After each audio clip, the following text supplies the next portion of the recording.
akhir-akhir ini marak tentang adanya pinjol atau pinjaman online.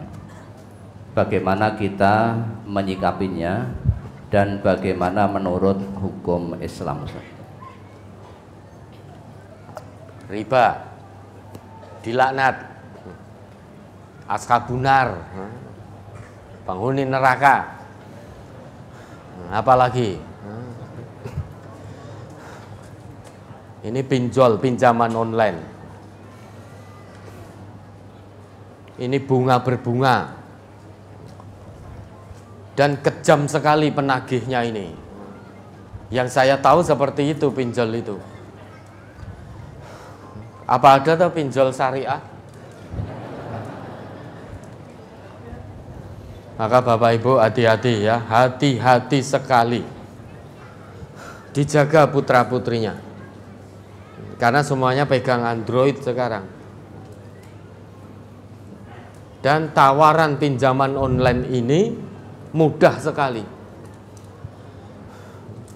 Misalkan putra-putri kita pengen punya sesuatu, minta bapak ibunya nggak dikasih karena nggak punya. Kemudian ada tawaran pinjaman online, proses cepat, cair. Kemudian dia melakukan proses itu sehingga ditransfer, akhirnya dapat pinjaman. Setelah itu piye sing arep ngangsur? Bunga berbunga ini luar biasa. Yang pinjam anaknya yang ditagih wong tuane. Bahkan dengan kata-kata kotor, kata-kata kasar, intimidasi, caci maki dan lain sebagainya dan lain sebagainya. Atau jangan-jangan bapak ibu sendiri yang terlibat pinjol. Ini jangan mengatakan, oh pinjol insya Allah kami warga yang ngaji di MTA tidak akan utang pinjol. Belum tentu. Belum tentu. Maka karena pinjol ini jadi ya, ini mengingatkan kita sekarang marak. Maka kepada seluruh pengurus MTA dimanapun berada, juru-juru dakwahnya, keluarga besar MTA dimanapun berada, saling mengingatkan. Kalau ada warga MTA yang terlibat pinjol, wes rasa diurusi. Ben ngurusi karepe dhewe. Kalau ada warga MTA siapapun tanpa kecuali terlibat pinjol ini, hutang riba ini, ndak usah diurusi. Ben mumet dhewe.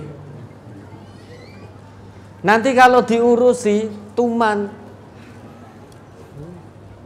jenengan lunasi dijilih, engko nyilih meneh, pinjam pinjol lagi, alah nanti tinggal ketemu pengurus, habis itu dilunasi lagi. Kalau ada warga MTA yang terlibat pinjol, hentikan dari ngaji sementara waktu. Tidak dikeluarkan, tapi hentikan. Ya, bahasa kita diskors. Nanti kalau sudah lunas utang pinjolnya boleh ngaji lagi. Kenapa? Karena terornya dahsyat sekali ini. Nanti koncone ngaji juga akan ditagih itu. Karena data telepon dan kontak telepon itu sudah masuk ke pinjol-pinjol itu.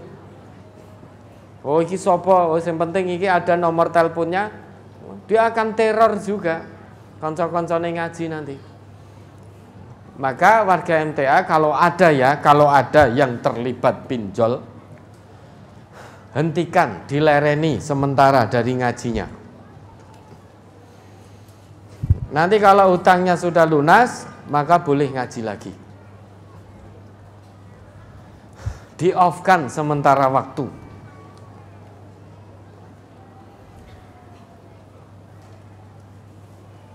Ini hati-hati, jangan-jangan keluarga besar MTA banyak yang terlibat pinjol ini. Neraka sudah. Hanya untuk kesenangan sesaat, punya uang tidak seberapa, tapi neraka. ancamannya. Coba diingat itu, Al-Baqarah 275. Surat Al-Baqarah ayat 275.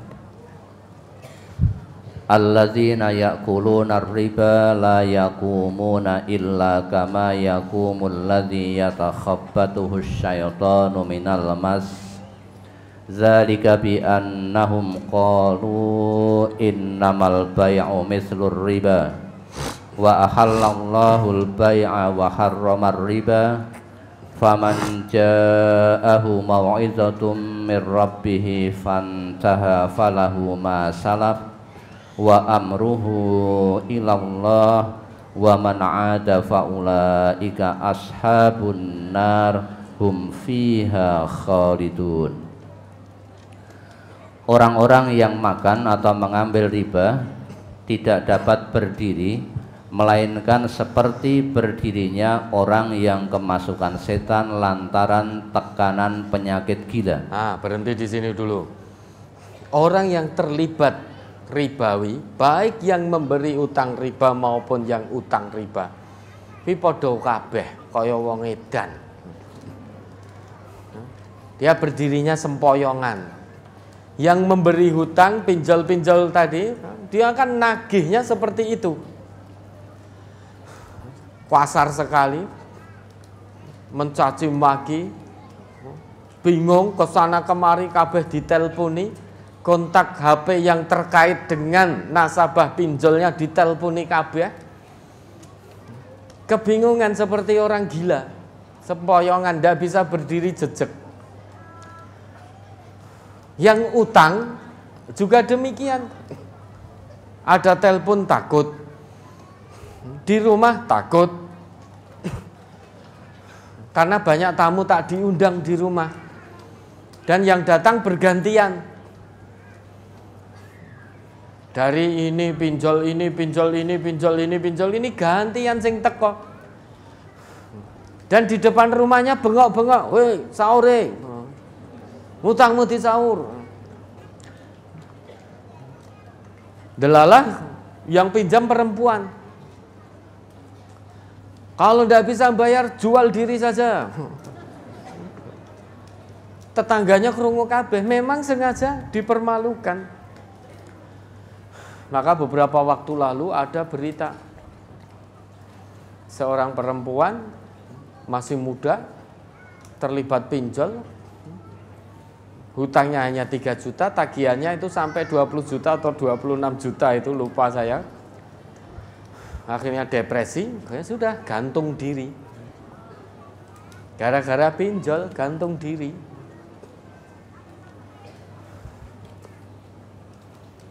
Maka yang memberi utang tidak bisa berdiri jejeg, dia seperti orang gila. Yang punya utang juga demikian. Sehingga ingin lari dari pinjol, penagih-penagih itu wis gantung diri, selesai. Dikiranya selesai. Sampai di hadapan, di alam barzah wis dikentesi sama malaikat itu karena bunuh diri. Selamat dari penagih pinjol, tidak selamat dari siksaan yang abadi.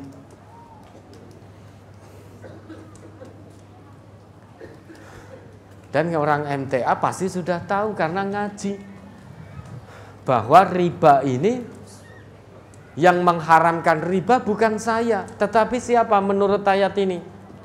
Allah. Wa ahallallahu al-bai'a wa harramar riba.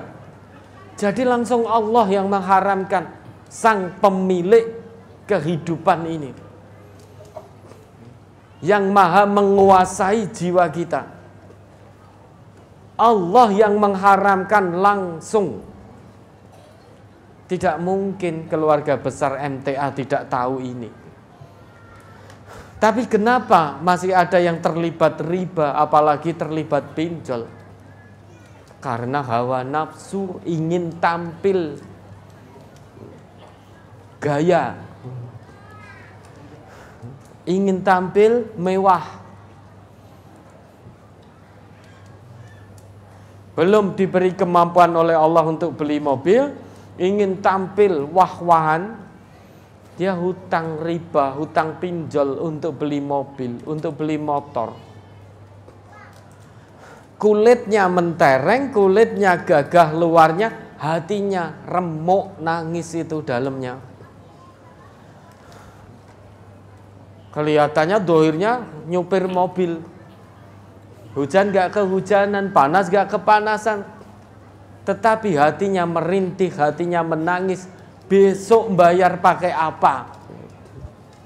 Besok datang tukang tagih. Kelihatannya di rumah punya lemari es, pakai AC dan lain sebagainya. Hutang riba, hutang pinjol ini. Besok datang penagihnya. Bunga berbunga. Makanya tidur di bawah AC pun tetap terasa panas. Karena tidak ngerti sesuk nyicile nganggo apa. Kayak bunganya besar sekali. Ini yang mengharamkan Allah. Orang ngaji berarti sudah tahu peringatan tentang keharaman riba. Kalau terus dia ngelanggar, terus melakukan praktek-praktek ribawi, waman ada faulaika ashabunar. Ayat ini ditutup oleh Allah seperti itu. Hum fiha khalidun. Barang siapa yang mengulang, yang ngeyel, terlibat praktek ribawi, entah yang ngutangi, entah yang utang, entah yang nyatat, entah yang menyaksikan, entah yang menjadi saksi. Kalau ngeyel setelah datang peringatan ayat ini, karena kepingin keuntungan ribawi, mudahnya proses ribawi, dia ngeyel, keras hatinya, tidak mau hijrah dari riba, maka kata Allah, faulaika ashabun narhum fiha khalidun. Mereka itulah penghuni-penghuni neraka, kekal di dalamnya selama-lamanya. Uangnya bisa dinikmati, tidak seberapa lama. Dan jangan dikira menikmati uang riba itu nikmat ketoke nganggo, tetapi hatinya menangis, merintih, mengaduh. Dunia gelap. Sekarang menikmati, sesuk nyaure piye kan itu. Maka dia menjadi gila, mikirnya wis ora jejeg. Sudah tidak punya malu lagi. Maka kalau ada warga MTA yang terlibat utang riba, terlibat utang pinjol, jangan diurusi. Biar dia mengurusi dirinya sendiri. Berani berbuat, berani bertanggung jawab. Hutang riba, hutang pinjol ini pasti tidak izin sama pimpinannya. Kalau izin dia sudah tahu pasti tidak akan diizinkan. Maka dia tinggal memproses melalui HP-nya cedet gitu. Begitu tagihan numpuk. Karena pinjol itu mungkin utang 3 juta, nerimanya hanya 2.400.000, 2.500.000. Habis itu bunganya besar sekali. Kalau jatuh tempo tidak bisa bayar bunganya, berlipat ganda bunganya, tambah dendanya, tambah penaltinya, tambah ini, maka wajar. 3 juta tagihannya jadi 20 juta. Utang 20 juta tagihannya jadi 70 juta. Begitu sudah pusing, dhisik utang ora ngomong, tidak izin, begitu pusing datang ke pengurus misalkan, minta untuk dilunasi. Lah kok penak men? Maka warga MTA yang terlibat hutang riba, pinjol, jangan diurusi, di-off-kan dari ngajinya. Biar fokus untuk melunasi hutangnya dulu. Hutang riba ini. Nanti kalau sudah selesai, boleh ngaji lagi. Dan Bapak Ibu diawasi putra-putrinya. Karena usia remaja, usia muda, pengen tampil gaya, biar sama dengan temannya, akhirnya tidak punya biaya, berselancar di dunia maya, kemudian menghubungi pinjol, kemudian melakukan transaksi, terproses, sehingga dihitung utang. Termasuk membeli online bisa dibayar belakangan. Ini hati-hati. Pengen pit motor, Pak Ibu ranti dit, aku pengen nok. Tik tik tik jedet. Bayar belakangan. Pit motor teko sing ditagih Bapak Ibu. Padahal Bapak Ibunya ndak merasa pesen. Ternyata yang pesan anaknya yang keranjingan itu.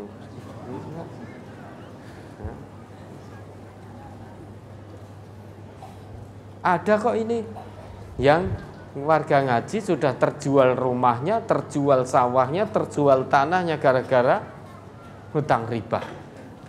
Yang hutang anaknya, bapak ibunya tidak ngerti. Anaknya pergi entah kemana, alamat yang dipakai alamat orang tuanya, tukang tagihnya datang ke rumah itu setiap hari bergantian, yang dicaci, yang dimaki, yang dipukul. Itu orang tuanya yang tidak tahu apa-apa. Sehingga untuk piano anak dalam bahasa bapak ini, akhirnya jual rumah, jual sawah, jual tanah, habis tanpa sisa. Hutangnya masih ratusan juta. Ini bukan khayalan, ini fakta. Dah kalau anak seperti itu tendang saja, nah, coret dari kakak. Wes coret dari kakak, umumkan kalau perlu. Urusan yang menyangkut anak saya bernama Fulan bin Fulan sudah bukan urusan saya. Mbah arep dipenjara, mbah arep digebuki, wes urusanmu. Kalau punya anak yang seperti itu dikandani ngeyel, nggak mau berbenah, nah, coret saja itu dari kakak. Nggak ada baiknya. Dia akan bikin susah orang tua terus, bikin menderita. Padahal nanti di hadapan Allah semuanya tanggung jawab sendiri-sendiri. Anak nggak bisa nolong bapak atau ibunya, bapak atau ibu nggak bisa nolong anaknya. Kalau anak ngeyel dikandani tidak mau, ya sudah, itu pilihan hidupnya. Jalan setan, jalan kemaksiatan, jalan riba. Maka ribanya anak jangan sampai memberikan dampak pada orang tua. Nah ini sekali lagi, ada warga MTA terlibat hutang riba atau pinjol ini, hentikan ngajinya sementara waktu. Dan jangan diurusi, ben ngurusi awake dhewe. Biar fokus untuk nyaur itu. Karena dulu ketika utang tidak izin, lah sekarang ketika bingung, kenapa minta untuk dilunasi? Ya, mudah-mudahan kita keluarga besar Majelis Tafsir Al-Quran dimanapun berada, mudah-mudahan dijaga oleh Allah dari hutang riba dan pinjol-pinjol ini. Ya.